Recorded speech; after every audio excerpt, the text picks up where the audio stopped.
মূলত আমাদের কৌতুকের জগতের যারা রাজা ছিল, মাথার মুকুট তাজ, আহসান আলী ভাদাইমা ভাই, তারপরে আমাদের রবি চিঙ্কু ভাই।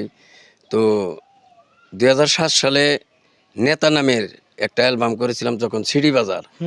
সিডি বাজারে তখন তো ইউটিউব, ফেসবুক বা এই যে এই সমস্ত লাইন আসাল্লাহ, হ্যাঁ অনলাইন ছিল না, অনলাইন ছিলই না এক কথায়। তো আমরা সিডি বাজার 2006 সাল থেকে শুরু করছিলাম। তো তখন নেতা নামের একটা অ্যালবামে একটা গল্পের মধ্যে অভিনয় করছিলাম যে রবি সিংহু তখন ছিল ঠাকুর। গল্পটা অনেক, যারা আমাদের ভাদামে দেখে অনেকেই দেখছে, অনেক ভিউ হয়েছিল, অনেক মালটা চলছিল। হ্যাঁ, রবি সিংহু টপ করে চাকুটা বাইর করে আমার এই ডাইন মেরা কানটা কাইটা দিছাল। কাইটা দিলে পারে তখন রক্ত বেড়েছে। আমি কান ধরে কানতে কানতে যাবা নিছি কলা বাগানের ভিতর দিয়ে। আমার দোস্ত ছিল আমাদের শ্রদ্ধেয় আহসান আলী ভাই, যিনি আমাদের মাঝে নাই।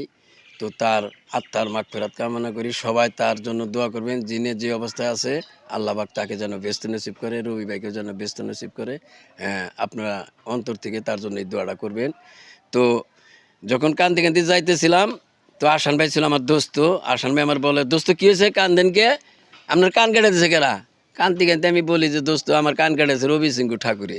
কি আমারই দোস্তার কান কাটা দিছে, এত বড় সাহস! হ্যাঁ, নিয়ে নয় না আমারে, দেখেন নি জাত করে আলাম। আমি বললাম দোস্ত পারবেন না, খুব চালাক এবং হলো চিকন বুদ্ধির মানুষ, আপনার কানও কাটা দেবো।